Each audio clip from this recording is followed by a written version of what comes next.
हम पढ़ेंगे नीति वचन 6 उसके 6 आयत को। हे आलसी, चींटियों के पास जा, उनके काम पर ध्यान दे और बुद्धिमान हो। उनके ना तो कोई न्याय होता है, ना प्रधान, ना प्रभुता करने वाला, तो भी वे अपना आहार धूपकाल में संचय करती हैं और कटनी के समय अपनी भोजन वस्तु बटोरती हैं। हे आलसी, तू कब तक सोता रहेगा और कब तेरी नींद टूटेगी? कुछ और सो लेना, थोड़ी सी नींद, एक और झपकी, थोड़ा और छाती पर हाथ रखे लेटे रहना।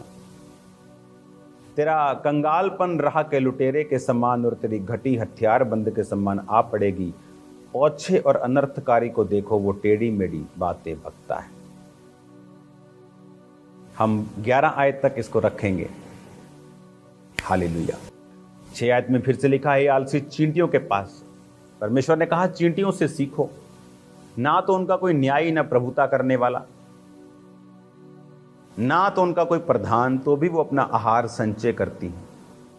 हे आलसी, तू कब तक सोता रहेगा? हमें मालूम है मुझे प्रार्थना करनी है। बहुत से काम प्रार्थना से हल होते हैं, बहुत सी अगुवाई प्रार्थना से होती है, आत्मिक आंखें प्रेयर से खुलती हैं। अगुवाई परमेश्वर की जो आपकी स्पिरिट इनलाइटेड हो जाती है, एकदम से जयवंत हो जाती है, प्रार्थना से होती है। लेकिन तब भी आप प्रार्थना नहीं करते। आलस पड़ा है, सुबह कर लेंगे, अभी सो जाता हूं, सुबह कर लूंगा। सुबह सोचते शाम को जल्दी आकर कर लूंगा।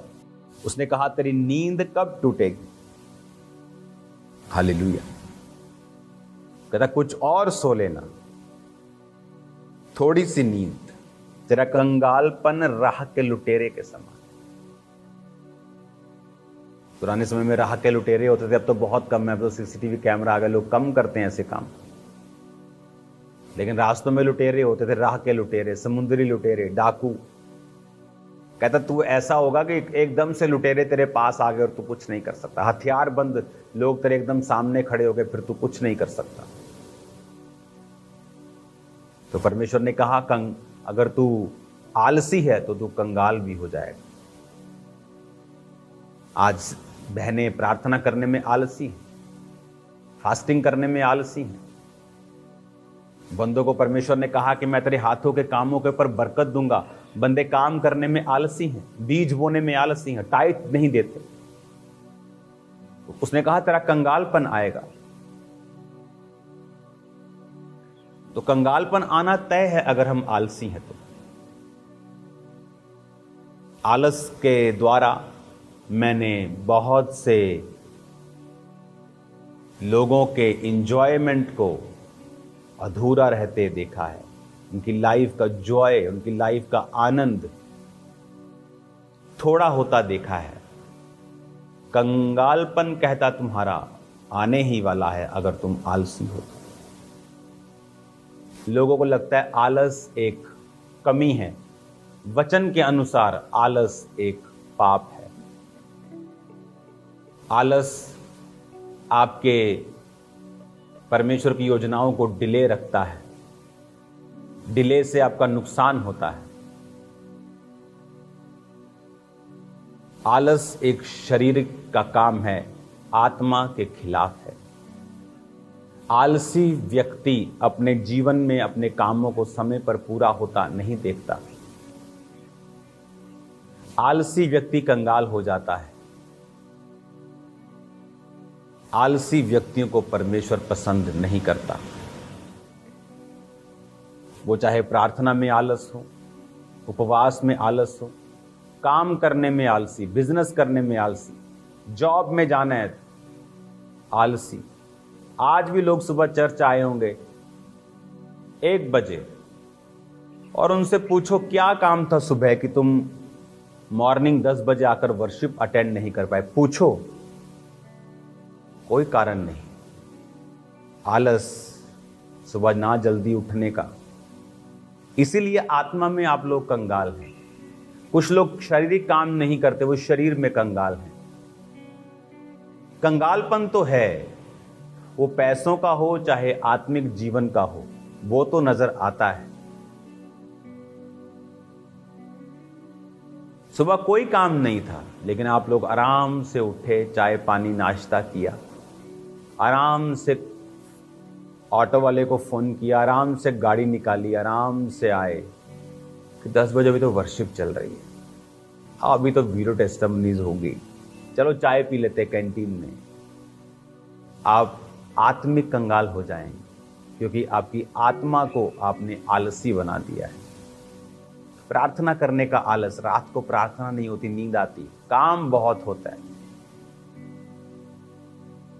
उसने कहा, हे आलसियों, चींटियों के पास जाओ। उन पे कोई प्रधान नहीं, उनको मालूम है सर्दियों में हम नहीं इकट्ठा कर पाएंगे, तो वो धूप काल में संचय करती, और चींटियां जब सब फूड को इकट्ठा कर लेती हैं और धरती के नीचे अपनी बिलों में कहीं भी ले जाती हैं, फिर उस फूड पे जब उल्ली लग जाती है, फफूंद लग जाती है, तो वो उसको खाती हैं। वो खाना नहीं खाती, खाने की फफूंद को खाती हैं। और उन्हें मालूम है कि हमें जल्दी संचय करना है, सर्दियों में समय नहीं मिलेगा। लेकिन चींटियां समझदार हैं, लेकिन विश्वासी समझदार नहीं हैं। शैतान क्यों आपको नींद देता है जब आप बाइबल पढ़ते हैं? वैसे आपको पिक्चर देखनी हो 3 घंटे की तो आपको नींद नहीं आती। आपने 6 घंटे की सीरीज लगातार देखनी हो, आपकी आंखें ऐसे खुली रहती हैं जैसे आपने 10-15 कप कॉफी के पिए। लेकिन जैसे आप बाइबल पढ़ने लगते हैं, आपको लगता है बड़ी अच्छी नींद आ रही, चलो सो लेते हैं, सुबह उठे। सुबह उठते तो फिर आपके पास समय नहीं होता, आपके काम, आपको घंटियां बजती हैं, आप नहीं जा पाते। यही रीजन है आपकी स्पिरिचुअल लाइफ कंगालपन की ओर है।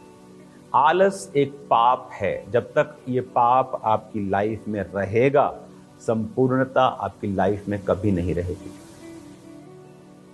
बीज बोने में आलस, प्रार्थना करने में आलस। परमेश्वर ने कहा, कंगालपन राह के लुटेरे के समान और घटी हथियारबंद के समान आ पड़ेगी। इसलिए ऊपर देखना छोड़ कर कि खुदा तू कब करेगा। जो व्यवस्था यीशु ने दी है कि 2 तो दिया जाएगा, तुम जितना बोवोगे उतना काटोगे, इस व्यवस्था को पूरा करें। नहीं तो मसीह में आने के बाद गरीबी में आए, प्रॉब्लम नहीं है, गरीबी में मरना बहुत बड़ी प्रॉब्लम है, क्योंकि आप टाइथ देने में ईमानदार नहीं, आलस, प्रार्थना करने में प्रभु से ईमानदार नहीं, सेवा करने में हम ईमानदार नहीं। इसीलिए रिजल्ट जब लाइफ में नहीं होता, आप जितने मर्जी गरीबी की हालत में या जितनी मर्जी अमीरी की हालत में हो, आज से बोना शुरू करें। एक नियम बनाएं अपने घर का। हालेलुया।